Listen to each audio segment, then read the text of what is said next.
Rangers fans, welcome to Liberty Blue, the essential New York Rangers podcast. I'm Andrew Chelney alongside Nick Zararis. And Nick, the Rangers are cooked. They are burnt to a crisp. They are charred. Well done. They're just ashes at this point. That's how cooked they are. It's Monday, December 16th, 2024, and the New York Rangers are out of a playoff spot. There's a lot of different avenues we could start with. We could talk about the literal games themselves, the loss to the Kings, the loss to the Blues. We could talk about the prevailing sentiment that this is untenable, that something has to change, whether that's the general manager, the coach, if it's a frustration trade of somebody. We could talk about this from the perspective of how we got here, the long winding road to how you get to this point. And all of it feels so, I don't want to say obvious because nobody anticipated this much of a fall off, but it feels kind of academic and it feels kind of like on the nose that the general manager who leaked an email that he wanted to trade two of his more well-known and well-liked players. And because no one should be complacent after the last 2.5 seasons where he's been nothing but complacent, where he's refused to take big swings. He's refused to reimagine his roster and largely just kept working with what Jeff Gorton and John Davidson had left him 3 years ago. I can't get over just the sheer amount of hubris that goes into thinking that you could keep exactly the same team together with swapping Blake Wheeler for Riley Smith and expecting massively different results. Now, they're getting some bad luck in here as well, but that's part of losing. Not every team that loses every game deserves to lose. Some of these losses haven't been atrocities. The game against the Kings, that was an atrocity to charge people.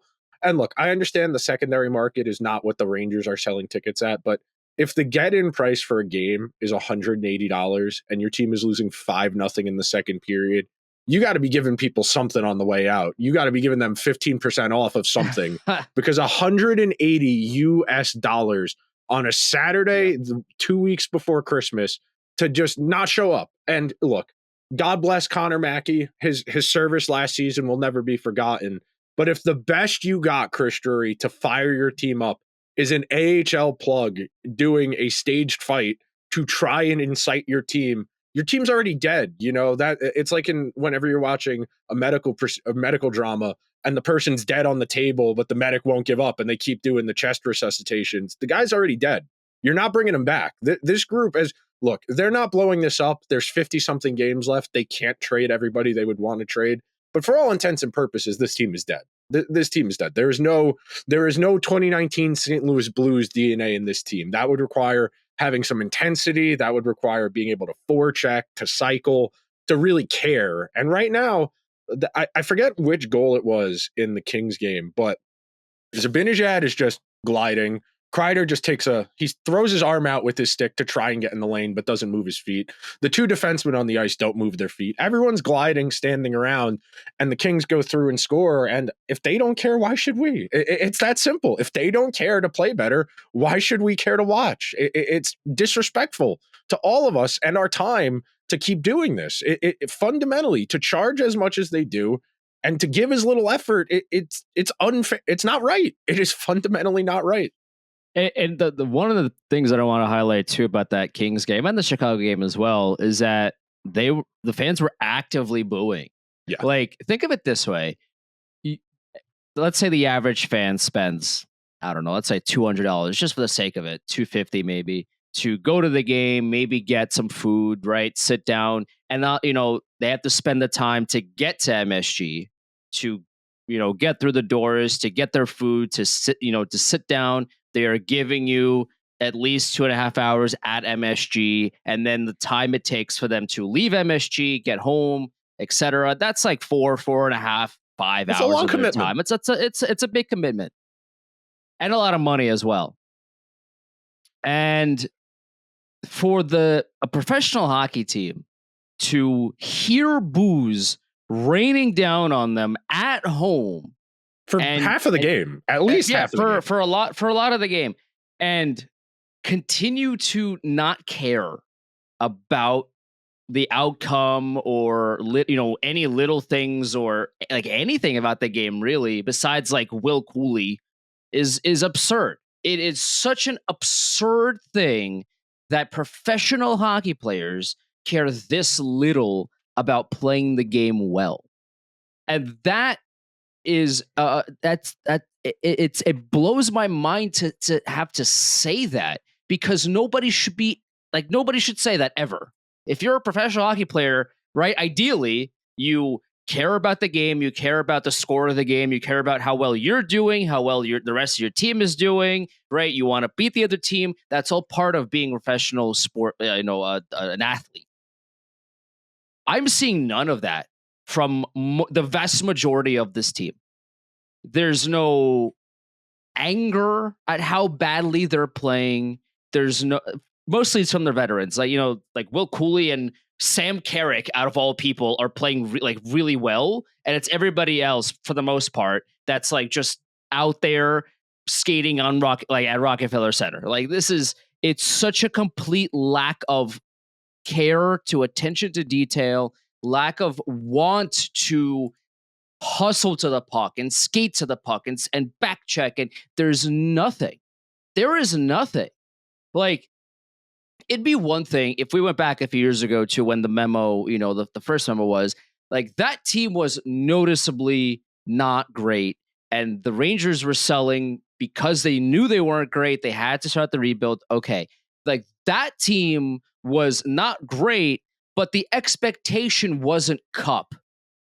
This team was 2 wins away from the Stanley Cup final last season.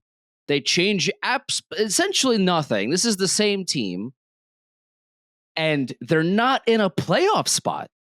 And they don't play like they want to be in a playoff spot. And that's the most telling thing about this, is that like they're not losing these games off of crazy bounces that go off of 8 legs and go in the net. They are losing these games because they don't care to win them. I wouldn't say it. The word I was looking for, and I couldn't think of it before when I was talking, was shell-shocked. They look like genuinely unaware that, we're supposed to be winning these games. Like, I'm not saying this team is a world beater, but on paper, and look, you can say what you want, Miller injury, Lindgren playing atrociously, whatever. They are competitive enough that they should not be getting run off the ice. And that's really the thing here. I'm not saying you win every game. We know that's not how this works, but can you beat Chicago? Can you at least look better at home against the worst team in the league? Can you at least do that? Losing to Chicago is bad. Beating the Sabres and not convincingly well while the Sabres are mired in another identity crisis. It's all of this kind of feels like a culmination of years of small things that got overlooked and overlooked and overlooked. And then all of those things that had been getting overlooked for 3-4 seasons kind of all compounded into each other.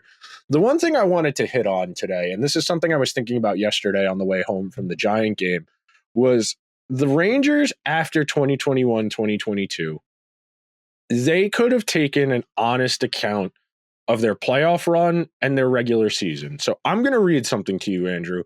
This is the conference final against Tampa Bay. In those 6 games, the Rangers had 47% of the scoring chances, 43%, 35%, 49%, 48%. Coming off of that, you could have taken an honest step back and said, well, we probably aren't going to be able to win playing the way we're playing right now. If we're going to be a Stanley Cup contender, we probably need to tweak how we play. We probably need to adapt a little bit more to what playoff hockey is. We probably need to change some of our personnel. We probably need to fine-tune our roster a little bit, because lest we forget, that was the regular season. Shesterkin won the Vezina, had one of the great goalie seasons of the 21st century. And instead of taking a step back and saying, well, we won a lot of games, but it was really difficult to win the way we did, they doubled down on that. They made Trouba the captain, which was a validation of everything that season was, that we can win this way, we're going to stay winning this way, and we're going to keep playing this way. You swap Trocheck for Strome. And look, if we're talking like Connor McDavid's 100th percentile player, Ryan Strome's probably like a 65th percentile player, Trocheck's probably like a 75th, 80th percentile player, like a discernible improvement, a noticeable enough improvement that I understand why they made that decision. The problem is, and we have been talking about this since they signed Vincent Trocheck, they built the team around two 1B centers who were in their late 20s and are now in their early 30s. No team that has won the Stanley Cup in recent memory has been able to win that way.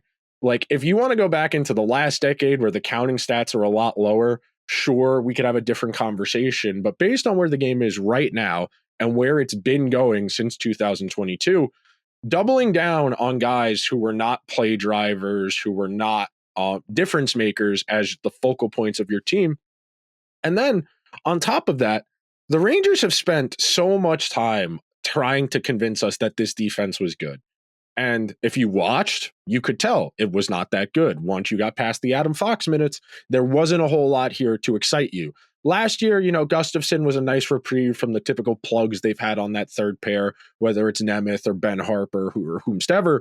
But for the most part, the defensive issues were still there. It's just they weren't as egregious because the rest of the team was playing a little bit better. So you have the two centers in their early 30s now kind of simultaneously showing signs of decline. You have a defensive unit that is entirely fallen apart to the point where even Adam Fox doesn't look particularly good right now. You have goaltending that is entirely being asked to do way too much. The penalty kill is still playing well, great, sure. And then the power play just doesn't have the same juice it has had the last few years. Now, all five of those things are not going to stay bad simultaneously the rest of the 50 games of this season. As much as we want to say they're not in a playoff spot right now, they're tied on a points percentage basis. And all it takes is one good week and they're right back in the mix of this. But all of the situational components of this team that for the last 4 years have kind of been 2 on, 2 off, 1 on, 2 off, 2 on, 2 off. All of them are off right now. And you are seeing the absolute worst case scenario. And I think the thing that's so concerning about this and why you and I are kind of at this crisis point is that no one seems to be doing anything about the fact that all five of the components of a team aren't working right now. There is no, well, we're going to reassess ourselves. We're going to commit to doing X, Y, and Z. A few weeks ago, I honestly thought the best path to try and get Zbigniew, Kreider, et cetera, was going back to the lines from the first week of the season. Go back to what worked and go from there. And we send a very clear message of the last few weeks haven't gone particularly well, but we know we're better than this. We are starting with a blank slate, and we are going to start running a meritocracy here. And right now, it is only kind of a meritocracy, where it was good that Zbigniew only played, 13 some odd minutes last night because he had absolutely nothing. But what's he doing on the ice at the end of the game? What's he doing on the ice at the end of the game? As much as it's not Laviolette's fault, this team is entirely dead. He is making it actively more difficult than it needs to be by doing things like that. Like, it is a collective insult to all of our intelligence to tell us that Jimmy Vesey gives you more than Capo Caco. Saying, well, he's got fresh legs. That's great. If he's got fresh legs, what's Jimmy Vesey going to be able to do that Capo Caco isn't? If we were running this on a meritocracy system, we would be running Hedel, Caco, Cooley 22 minutes a night, and we'd be figuring out the rest as we went. But we're not running a meritocracy. We have too many things to manage because right now it's clear the lack of personality and people management is why we're in this position, because this group has no juice, absolutely no juice. Look, Matt Rempe's coming. We all know that's coming at some point in the next week or two because we're out of options here. There is no silver bullet. We're going to get some energy here. We're calling Rempe up. He's playing 6 minutes a night. He's going to fight. He's going to forecheck. And he's going to try and drag us out of this coal because there is no solution. Mika Zibanejad is not turning it on. Chris Kreider is not turning it on. Vincent Trocheck is not turning it on. Panarin's hurt. We'll see how long he's out, if he comes back, if he can drag us. But right now, this is a one line, no defense, and one goalie team. And in the NHL, you need more than that. I think it was really telling last night. And a lot of this, I agree, isn't Laviolette's fault. I mean, at a certain point, you can't, how many head coaches do you need to try to get Zibanejad to play hockey? But Zibanejad and the rest of the core veterans, sure. But the most telling thing about that last night, it's the kids. Will Cooley and Brett Berard were the goal scorers for your team. They were two of maybe the only players on your roster that actually wanted to try to win the game against the Blues. And Zibanejad gave you nothing. Kreider gave you nothing. Zibanejad gave you nothing. Why were they on the ice in a 3-2 game with 2 minutes to go? Why? Like, you put these people on. Zibanejad also didn't play a whole lot in that third period, rightfully so. He was terrible. So if he was that terrible to not play with 10 minutes to go, why is he out there with 2 minutes to go? That's what I want to know. And again, it's like, the kids, Brett Berard should not be one of the best players on the team, bro. He's a call up. Like, I'm loving Brett Berard. Like, this is not about Berard specifically. Like, if Brett Berard is one of your only players that are trying, what the hell does that say about the rest of the team? Why are we sitting here December 16th of 2024 and arguing that Brett Berard should be on the ice with 2 minutes to go when you're down a goal because no one else seems to care? How is that an argument right now? But it is. Brett Berard clearly is playing well for this team. He's forechecking. He's creating offensive opportunities. So is Will Cooley. Why are they sitting on the bench when your bunch of nothings are on the ice continuing to give you nothing? Why? That was and again, I've defended Laviolette for the most part throughout this stretch because there's only so much a head coach can do. The head coach can't make you want to play hockey, especially when this team has been through so many of them and the same problem has continued to fester. But that was a pretty big indictment of Laviolette. I can't, in no world can you look at me with a straight face and tell me that Zibanejad earned those minutes over Berard and Cooley, because you can't. You can't tell me that with Kreider. You can't tell me that with whoever was on the ice, because they didn't play well the entire game. They haven't played well all season. So why are they there? Why aren't you rewarding the people that actually want to win the game? That's mind-boggling to me. It has reached a really untenable position because, I know Chris Kreider and Mika Zibanejad know they need to be better, but there has been no discernible action on either of their fronts within their games to show me they understand they need to be better.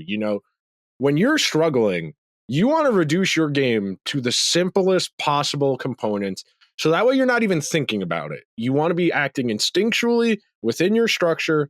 I am here, the puck needs to go here. That's it. The more you think about this, and we know Zibanejad is overthinking everything, the more opportunities you have to mess things up. And right now, the reason Berard and Cooley look like they give a shit is because they're the only ones who are dumping the puck in, going to get it, who are pressing the net front, who are engaging the other team, forcing them to play defense, whereas Zibanejad and Kreider are getting bogged down in the neutral zone. They're looking for those cross-ice passes that aren't there. They are forcing passes. And when you're overthinking it, that's when everything seemingly goes wrong. This is very reminiscent of 2021, where Zibanejad just played terrible for basically the entire season. He's coming off of a particularly challenging bout of COVID, and that really tanked the first 2 months of his season, and it took him a while to get his conditioning up. But right now, it just kind of feels like we're circling the drain, for lack of a better word, and there isn't an obvious answer here. And that'll be the crux of most of what we talk about today. If you really wanted to try and find a way to shake things up, the only movable assets you have are guys you don't want to move. Sure, could they trade Kakko and turn him into something semi-valuable? Probably, but you're not getting anything that's discernibly improving the team. You're not trading Miller going into a walk year where he's basically at bottom value. You're not trading Lafreniere, who you just gave a long-term extension to. I struggle to imagine you would get anything actionable for Ryan Lindgren. You could probably get a draft pick for him, but I don't think you would get a player in return for him that you could put in your lineup right away, which is what the Rangers would want. I suppose you could trade Braden Schneider, but I don't know what you're going to get for him at this point in the season that's going to help you right now, because a lot of those guys are interesting for other organizations, but they're probably giving you, prospects back. You're not getting a one-for-one hockey trade with Braden Schneider where you're going to feel good about it. Do you want Trent Frederick? Not really. I don't really want Trent Frederick when you think about some of the names that are purportedly out there. There's, yeah, sure. Would Yanni Gourde be good? Is he better than what they have? Yeah, but he's not individually changing anything. And that's kind of the issue here. Short of, a 2-week retreat in the mountains where they all learn to trust each other again, you're not putting the toothpaste back in the tube now. And I think it's very clear that the way they handled both Gaudreau and Trouba has really alienated that locker room to the point where the only people who are still busting their asses are the young guys who are too stupid to realize that. Like, for lack of a better word, the relative naivety of Will Cooley and Brett Berard and the younger guys is why they're kind of still going. Whereas you look at the older guys who have the worst body language imaginable, who are always sulking their shoulders whenever passes go off, who are going off the ice extremely slowly during line changes, they know something big is down the pipe. It's not out of the question that as we're recording, we see Laviolette's fired, we see Drury's fired, we see a trade, we see someone gets waived, we see Rempe get called up. We are now at a point where anything can happen, and that should give you massive amounts of pause if you're a Ranger fan on a few different levels, because we talked about it last week. They did not have a choice as far as extending Shesterkin, because if Drury does not extend Shesterkin or he trades him, that is him telling his boss, I messed up the last 3 years. I didn't do my job. And we know how patient James Dolan is with people who don't do their jobs. Chris Drury is not firing himself by getting rid of his only security blanket, his life vest, if you will. So now that we are pot committed and we don't really have a path out of this, it becomes a very, very challenging thought exercise because there are no obvious solutions here. Sure, Jay Woodcroft, Bruce Boudreau, Claude Julien, whatever. None of those guys is making anything happen here until you can get through to these guys. And I don't know what it's going to take. These games are going to keep feeling like pulling teeth. And there's really no coach. I mean, you can bring Al Arbor in here. You can bring insert your favorite coach ever. You can bring Mike Keenan in here for all we care. It's one of those things where you keep your voice down. Mark Messier is somewhere sitting near a microphone and desperately waiting to call into WFAN or ESPN New York to lobby for this job. I'm not kidding. That is going to happen. Yeah, well, how about you coach somewhere and then we'll talk about it. But, it like at a certain point, Zibanejad has been through 4 different head coaches now as a Ranger. Kreider's been through 75. Like, are we counting interim Chris Knobloch? That's Oilers legend Chris Knobloch to you and I.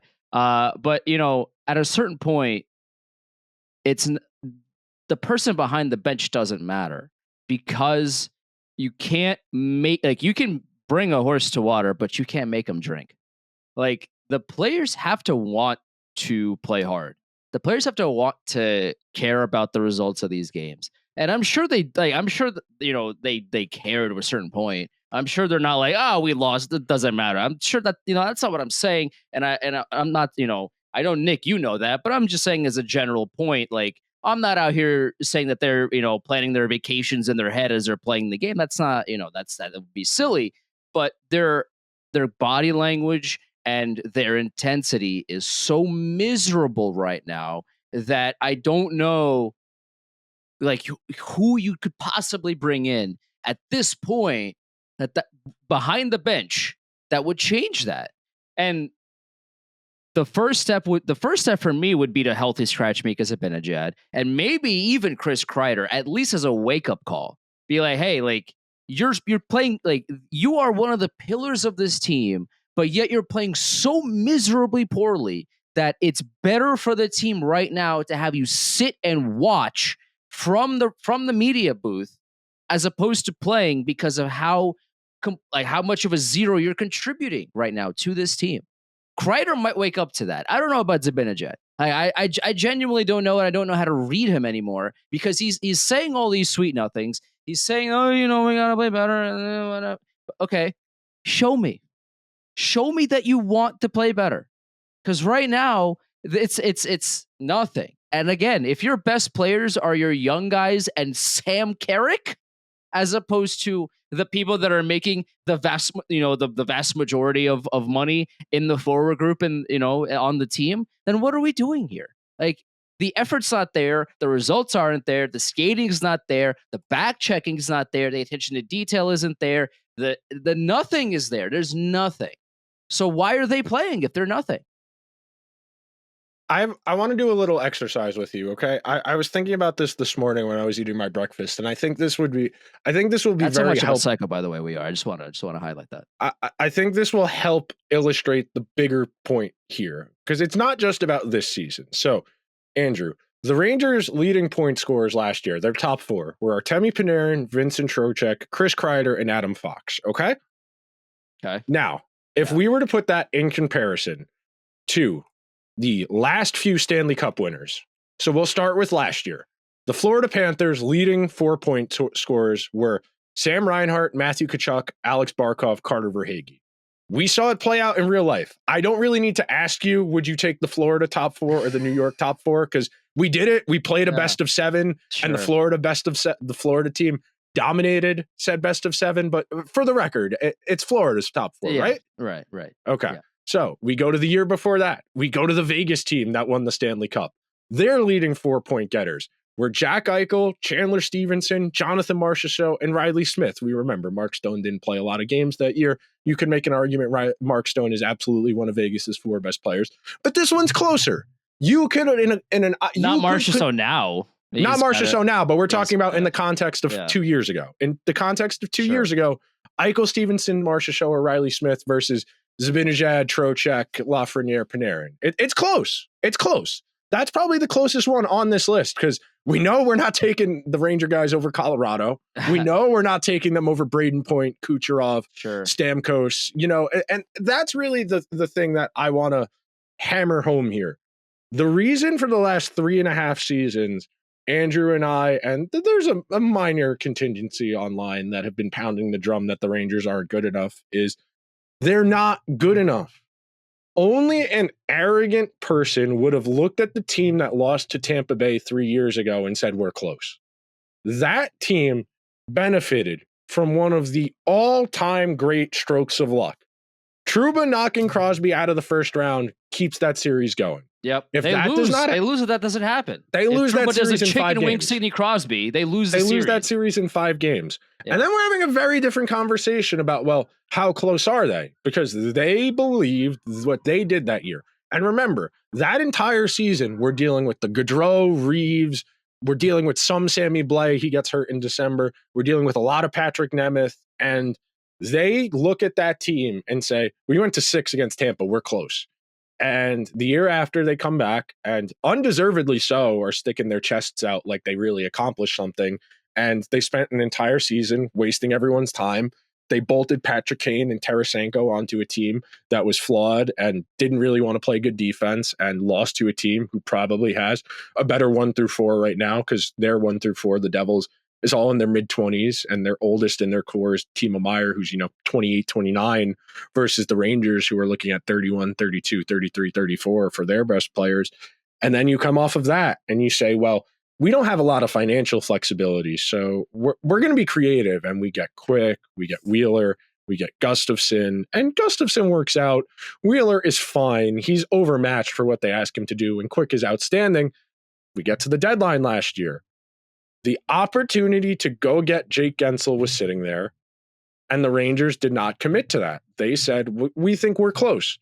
And again, they brought in Jack Roslovic and Alex Wenberg, who functional hockey players. They're both having nice seasons where they are right now, but those are not difference makers. And again, we do this past off season where Drury realizes, well, I'm not good enough after waiting 3 years to make the decision, hey, we're not good enough.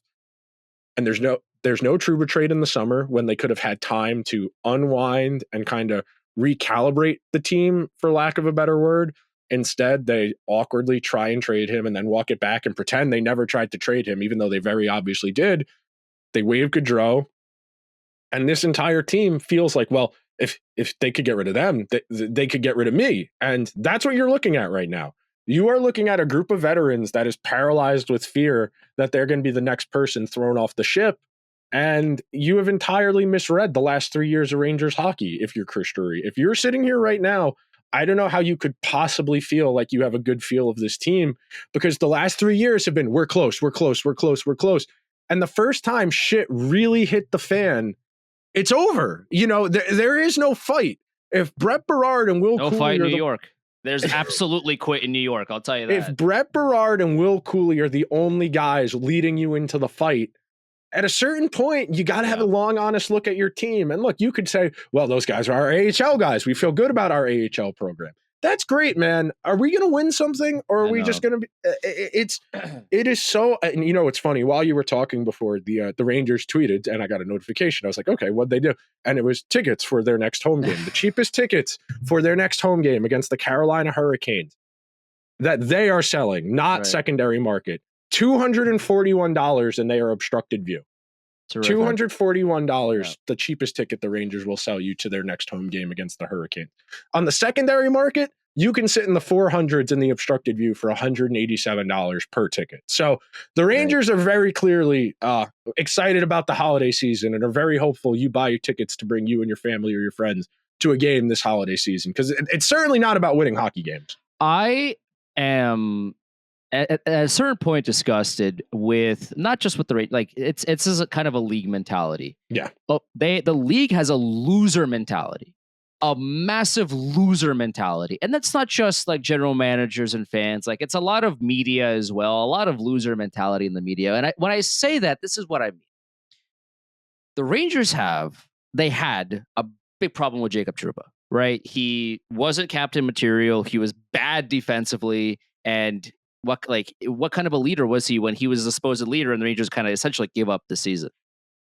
And when the Rangers were, trying to move him and do all these things and trying to actively get better, addition by subtraction, a lot of the NHL sentiment was, how could you do this? But his wife, but he's such a nice guy, but he threw the helmet, but he fights people, but he does this. Loser mentality. That's a loser mentality. And you know why it's a loser mentality? Because on the ice, he was awful. On the ice, when it mattered, Jacob Trouba couldn't help this team win hockey games.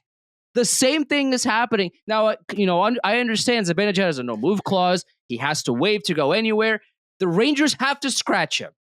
You cannot continue to play this man. I don't care how much money he makes. I don't care what letter he has on his sweater. I don't care.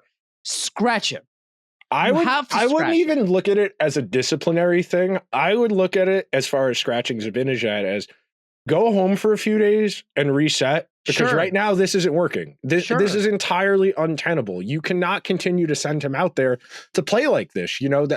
This is not a great comparison because Zach Wilson was never good at football, but like at a certain point, the Jets needed to send Zach Wilson home. Yeah. He was not competitive. And if you are a professional athlete and you are uncompetitive and you keep going out there, you are going to get hurt. You are going to get someone else. Yeah. Bill Zito is a winner, and I'm not saying that because they won the Stanley Cup. I mean, sure, that obviously adds to it, but Bill Zito has a winning mentality. He's just a complete winner through and through. Kelly McCrimmon has a winning mentality. Sure, Kelly McCrimmon as well. Bill Zito saw Jonathan Huberdeau score 100,000 points for his team and said, if we want to win the Stanley Cup, I have to move him to get a real winner in this locker room. And with that trade in mind, that is going to put us over the edge, and we're going to win the Stanley Cup.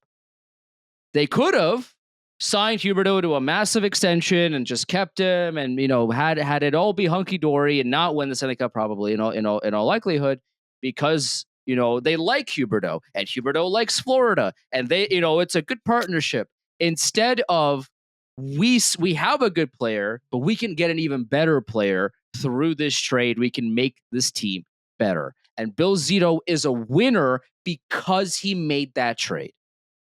A lot of teams in the NHL, the Rangers included, and a lot of media as well, refuse to think about the idea that, yes, you can like a player, you can like their family, they can be great people, but if they're not contributing positively on the ice, it's okay to trade them.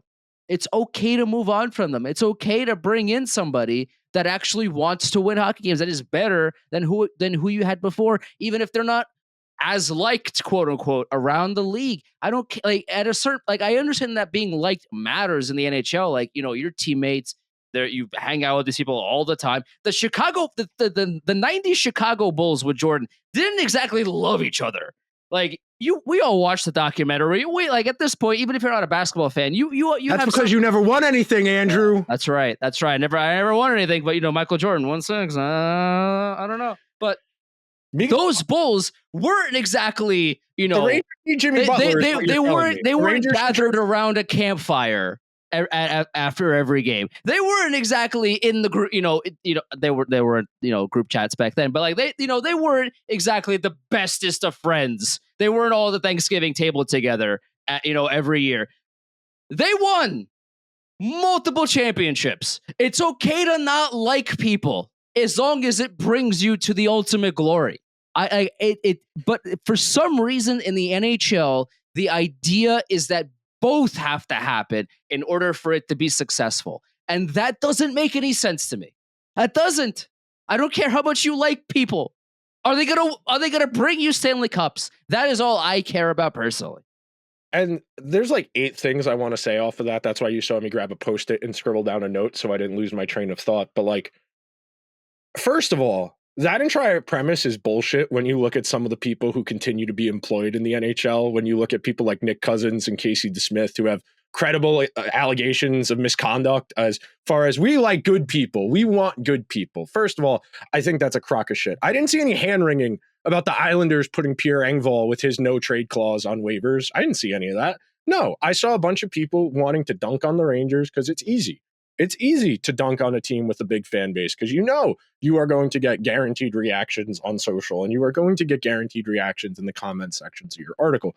The big thing that sparked you, that what you were saying sparked my idea and why I needed to scribble it down. That is what happens when you try and import a culture as opposed to building your own.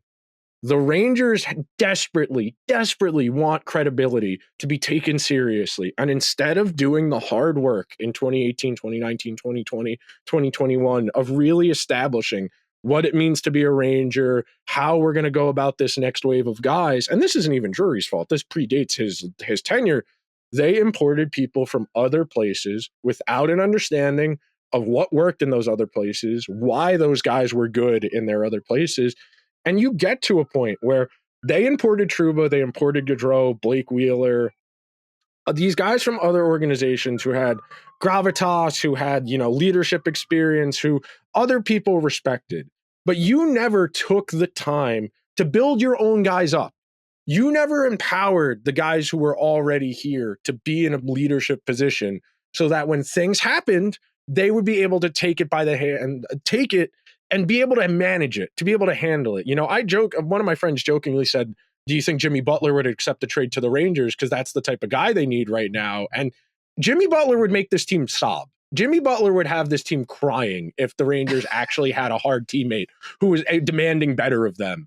You know how BS it is when you go out there and you're busting your ass and you see guys not trying, not giving their best, And look, I understand that Jimmy Butler is very abrasive and it doesn't work for everybody and every team is different, but this team so clearly he's a winner. He has that mentality. He cares. That's right. And I can't say the same of some of the guys on this team. And look, I know on a personal level, they do care, but if you keep doing the same thing over and over again, without discernibly changing what you're doing, that is saying you don't care to me. If you care so much, then show me. Yeah, that's the biggest thing. And it's really challenging. And it is hard. We talk about the idea, and I know it's very like Fugazi grind set, but like comfort is death in sports. If you are comfortable, you start to act like James Harden. You start to think everything revolves around you. You think, I'll figure it out. I'll turn it on. Whenever I need to, I can turn it on.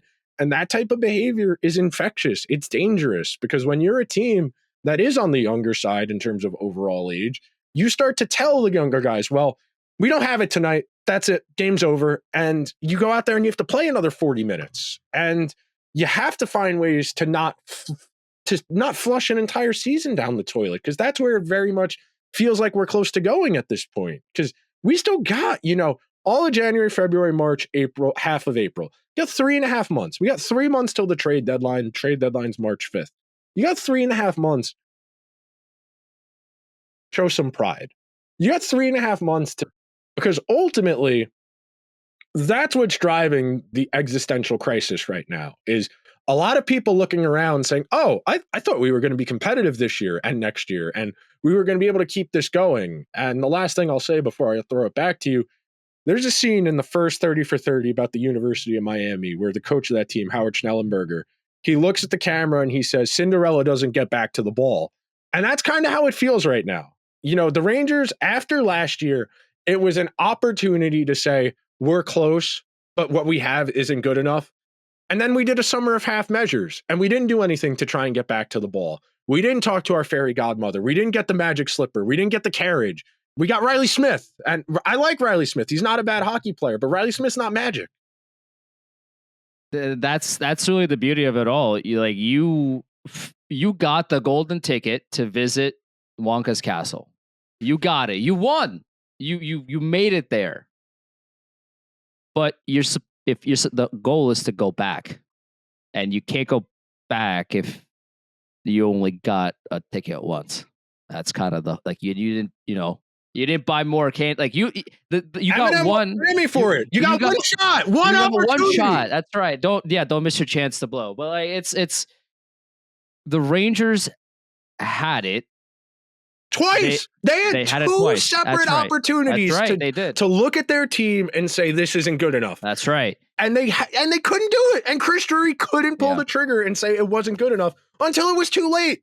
And then he poisoned the room. And now they're dealing with now the Rangers are a group of kids who don't respect their parents' authority because they already got their way. They already got their way. Do your homework or you don't get to use your iPad. Well, I want to use the iPad. Okay, you can use your iPad now because that's what we're doing.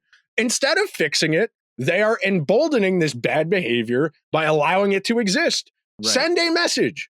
Healthy bomb somebody. Call someone up. And not name Capo Caco, please. Caco's at least trying. Caco's an imperfect player. Caco is an imperfect player, but he gives you a lot more than VZ does. He gives you more than Edstrom does, and he tries harder than Kreider and Zibanejad do. He's not a great player, but he's good enough. He's better than what they're getting from some guys. At a certain point, you have to start benching players. I don't care if they're already sulking, and that's the thing too. The fear from certain people is, but they're gonna be upset. They're gonna start sulking. They're already doing that. They're already there. Yeah. So why do you care if they're gonna just keep doing it? Because they're already doing it anyway. They're already not skating. They're already sulking. Their body language is awful. So what does healthy scratching do at that point to them? Like if that doesn't wake them up, then just send people home, man. Like if people don't want to be here, if people don't want to actively try to win the game and play well, you're a professional athlete. Why are we sitting here questioning how much you want to win? Because, and again, you can think that you want to, but you're not showing it to me. Your play and your act on the ice tells me that you would rather be anywhere but in the game. So let's grant you that request. Let's send you home then. If you don't want to be here, go home. We'll figure something out. Like that has to be the mentality. And that's a winner's mentality. Do you want to win? Or do you want to keep fostering the culture of, it doesn't matter because these guys are all veterans? They don't even have a good culture. We know it's bullshit. Look at the team right now. We know it's bullshit. This is a front runner team. One of our subscribers I met up with at the Giant game yesterday, Brandon, and he said he brought it up, the idea that they're front runners, that when the game's coming easy to them, they stomp people. That was last season. When things are going good, they're great because they can pick at you, they can poach, they can wear you down. But now things are hard. When you have to find your way out and the only way out is through, that's where you find out who people are. They always say character adversity doesn't make character, it reveals it. You are seeing this is a team that thoroughly lacks character. It's hilarious to me. And look, I like to have my fun poking fun at, Larry Brooks, 74 years old, referring to things as vanilla. But like, he's not wrong. This is a very uninspired, uncreative team and it starts at the top. The general manager told you he didn't think he needed to do a lot. He told you he thought they were close. This is a stinging indictment of his evaluation process.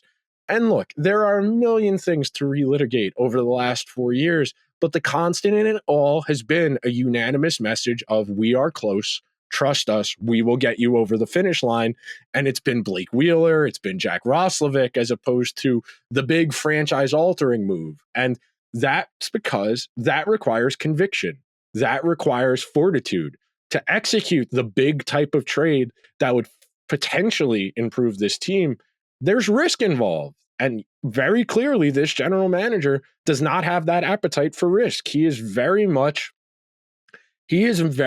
risk averse. There's been very little roster turnover during his tenure. They have not churned over a lot. In the 4 years he's been running the team, the two defensemen they've brought in are Chad Ruhwedel and Eric Gustafsson. If you look at the opening night and lineup, Urho Vakanainen, can't forget about him. Yes, now Vakanainen, yes. Yeah. You add him in the mix. And then you look at the forward group. They swapped out Strome for Trocheck.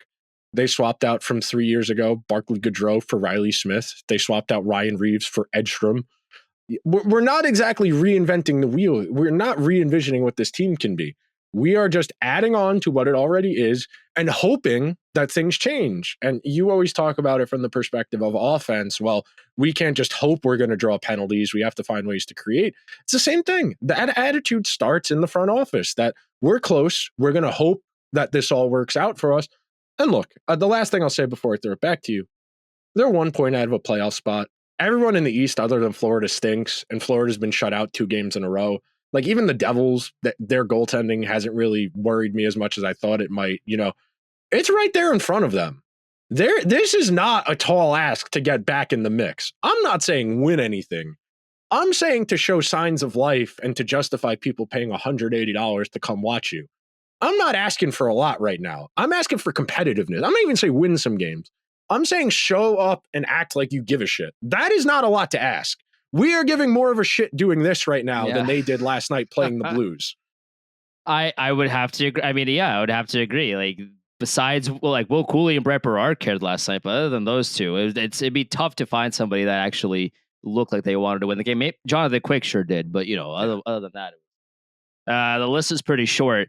But it's just kind of put a wrap on what my thoughts on everything is. It's just you keep hearing that this, Laviolette says it in every press conference, and the players after every game, before every game, it's the same problems, it's the same this. We have to do better at this, we have to do better at that. And how many times are you going to say these things to us, the fans and the media, until you go out there and do it? There's got to be a limit to the amount of times you can say, this isn't working, we have to do it differently. Or the mentality is X, it has to be Y. That's great that you're telling me, but I'm the meme of you're pointing to me. It's like, I'm not on the team, bro. You got to go out there and you got to go do it. Why are you telling me? You're a pro athlete. Why are you telling me this? This, you should be telling that to your teammates. This has to be a team meeting where you go out there and you destroy a bad team. Like, the fact that you were up, what was it, 3-1 against Seattle last week, and then you got dumpster fired, and then you ended up losing that game. After that, there should have been a players only meeting of hey guys, they've done that 3 separate times this year, and it hasn't worked. And it just hasn't. If that doesn't work, then you gotta change something else. It feels like such a crazy concept that you've done the experiment 190,000 times the exact same way. It's not working. But instead of changing the experiment, you do it again. Guys, I don't know if you know this, but you have the results. You already have them. Why are you doing the same thing again? You got to change something, anything at this point. It's like that tweet that Joe Biden tweets like he wants to talk to the president as opposed to being the president. Who's the president? I want a piece of his mind. Well, Joe, I don't know if you know this. Well, Mika, I don't know if you know this. Right. Peter, I don't know if you know this, but like you can control the lineup. Like it was good to see him try and do that last night against the Blues, but like as shorthanded as they are right now, he probably feels like he can't afford to run as militant a bench as he would like because he doesn't have Miller. He doesn't have Panarin. And at this point, it kind of feels like they're starting to drown, like they're in open ocean and the waves are crashing down on them. And they might be able to keep kicking for a few more days. But if help doesn't come soon, they're drowning and it's over. I don't think they're going to fire the general manager in season. Like even if they fire the coach and they do interim, if it's Phil Housley, if it's Michael Pekka, whatever, I think we're getting to at least the end of the year before we have a conversation about the general manager, even though I think the general manager deserves to be the center of this point because these are his guys. He's the one who said we can't afford to lose Mika Zibanejad 4 years ago. You know, we could have taken a step back before that 2021 season after the way they played in the bubble against Carolina and said, are we sure this is our number 1C if we're going to go for it in the next few years? They did. They gave him the big extension. They made it buyout proof where we can't even do that because most of the money is signing bonus. So you wouldn't even get cap relief from buying him out. You would be effectively paying him to not play. And that's untenable. Trocheck's deal becomes 15 team no trade next summer, I believe. Okay. Who's taking 4 more years, 3 more years of Trocheck at 5.25? You're going to retain half of that for the next 3 years so he can go play for someone else. And I'm sure he's going to be playing on a third line somewhere else where he'll be able to thrive and play a lot better. And at this point, it does not feel like there is an obvious solution. You know, last night I jokingly tweeted, I poured a cold brew at like 9 o'clock and went on Puckpedia, pulled up a bunch of different things to try and figure out a path. And the only path here is trading guys you don't want to trade. Do you really want to try and get something for Hedl, for Kakko, for Schneider, for Cooley, for Berard? The only pieces that are movable are the cheap guys who are actually playing reasonably well, or the cheap guys who have no value, like Miller, like Kakko. You know, they are not in a position where there's a shakeup trade that's obvious. You know, sure. I know there'll be people who'll be like, well, what about Trevor I like Trevor Zegras. He's not fixing this. No. He's not fixing this. Brady Tkachuk is not fixing this. In all honesty, I don't think Connor McDavid is fixing this. Like, this is not a one-guy problem. This is a mindset and an attitude that has permeated the entire organization from the general manager on down. Everyone feels like this is an execution problem as opposed to a talent problem. It's both. That's the secret. For 4 years, it has been both. It's not just, oh man, we lost to Florida. They were better than us. We lost to Tampa Bay. They were better than us. They are not talented enough to beat the best teams when the chips are down. It's a simple matter of fact. And the denial of that for 3 years has prolonged this to the point where it could get this bad. Because this team isn't this bad on talent, but if the talent has no confidence and they all feel like they're about to be shipped off, it doesn't matter because this is what they are. You know, it's the same thing with saying they care. Eventually, they got to show you. As talented as they might be, if they keep playing like this, you don't get to say they're a talented team. That, and it's weird to me that the players that effectively are immovable are the ones with the worst body language and the worst, effort. That's the strangest part to me is like, I understand from if you want to think about expressly financial, right? The idea that, oh, well, these guys got their money, so so they don't have to hockey players, I don't think are built that way, or at least most of them aren't. So I kind of don't think that that's the case here, but it's just really surprising to me that the so-called pillars of this team, the long-standing Rangers, the Kreiders and the Zibanejads and, these kinds of players are the ones that are giving you the least amount of effort. Why is Brett Berard outplaying Chris Kreider? Why? That should never be in 2024, that should never be a sentence. If we went back 6 months and told ourselves Brett Berard is going to be a better hockey player right now, is going to be playing better hockey than Chris Kreider, on the Rangers, we look at you like you're crazy. But that's what's going on because Kreider is giving you nothing. Zibanejad is giving you nothing. These guys that are and I mention these guys the most because they make the most money. They have the most ice time. They are, and they have the ability to be good too. Exactly. They've shown the ability that they can be good when they want to show that, when they want to show that off.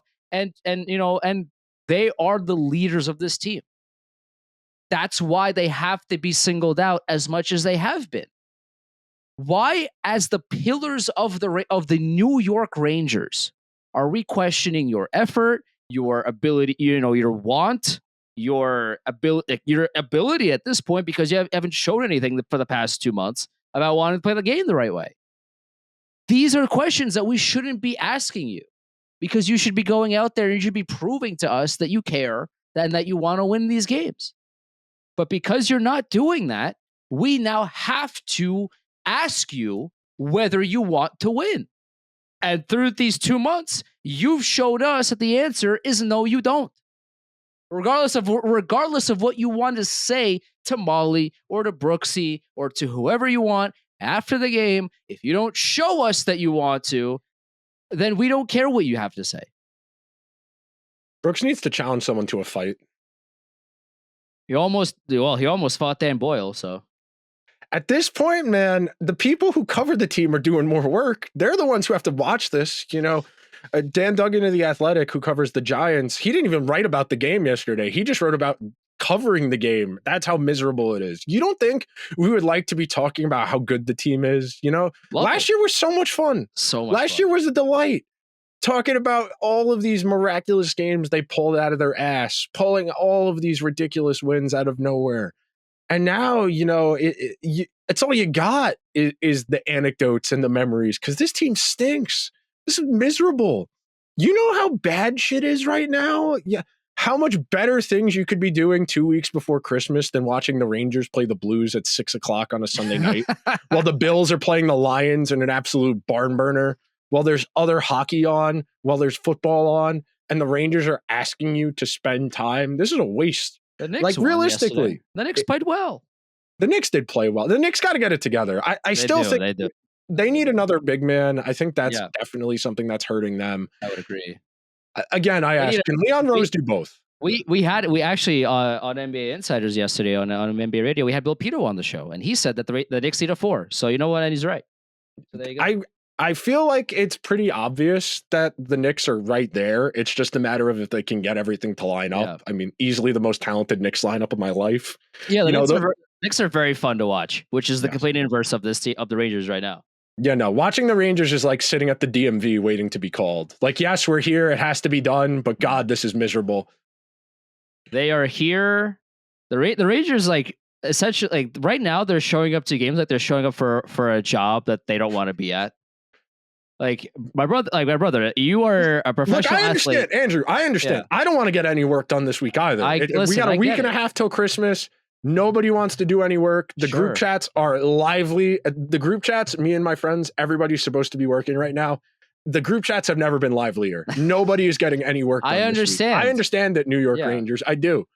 But at the same time, nobody's paying $180 to come watch me edit video in my room. That's right. Nobody's paying $15 for a stale Bud Light to watch me do this in my room. At a certain point, man, I don't know if the ticket barrier, and this is the last thing, I don't know if the ticket prices on the secondary are going to hit a wall at some point in the second half of the season where people are just going to start saying, I'll take whatever I can get, because frankly, that's probably the only way I'm going to a game if they keep playing this badly, because like, it's just not worth it. To your initial point, it's a 5-hour commitment that's going to be at least $250 for one ticket, parking, and food. Like, how is that an enjoyable or a good return on my investment? Like, the Gotham Sports app is atrocious and never works on my TV, but at least, I pay for cable so I can watch it and I don't have to spend more money.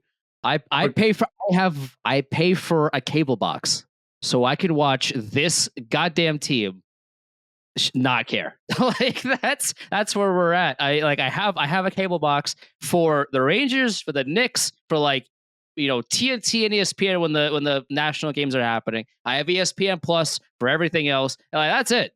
Like I am paying real money to watch this team show up to games physically and kind of mail it in, and then give me sweet nothings in my ear post game. That's where we're at. All right, this is the last thing. Okay, the Rangers play the Blues. What is that tomorrow? The Predators tomorrow. Excuse me. After that, Dallas, Carolina, New Jersey, Tampa Bay, Florida, Boston, Washington. Your only reprieve is the Blackhawks. That's after New Year's. It's not even a reprieve. You lost to them a week ago. Then Dallas, New Jersey again, Vegas, Colorado, Utah, all on the West Coast. And then you don't get a real reprieve in the schedule until middle of January, where you get Columbus, Montreal, Ottawa, the Flyers. You thought it was bad now. You are about to watch a team that is entirely dead on arrival have to play basically 11 of 12 against playoff teams. Yeah. And I want to highlight it could get a whole lot worse. This comment as well. All this in Sam's last year. Yeah. Sam's got a Mariano Rivera. He's got to come back for one more year. He can't go out like this. I can't like the fact that the Rangers are doing this, all everything included, but also it's Sam's last year, and this is how you're playing. This is how you send him off into the sunset. Is you play like this? Like, come on, man. It's a mess. It's a joke. It really is. In this house, Sam Rosen is a hero. End of story. That's it. Yep. That's it. All right. That'll do it for this week's show. They fire anybody, they do anything stupid, we'll come back. We'll talk to you before next Monday. But if not, please be so kind. Subscribe to the show wherever you get your podcasts. If you're listening on Apple or Spotify, hit 5-star review. If you're watching over on YouTube, we hit the 700 sub milestone. So thank you to everyone who's joined in the journey of this shit show. We will talk to you guys next week. Later.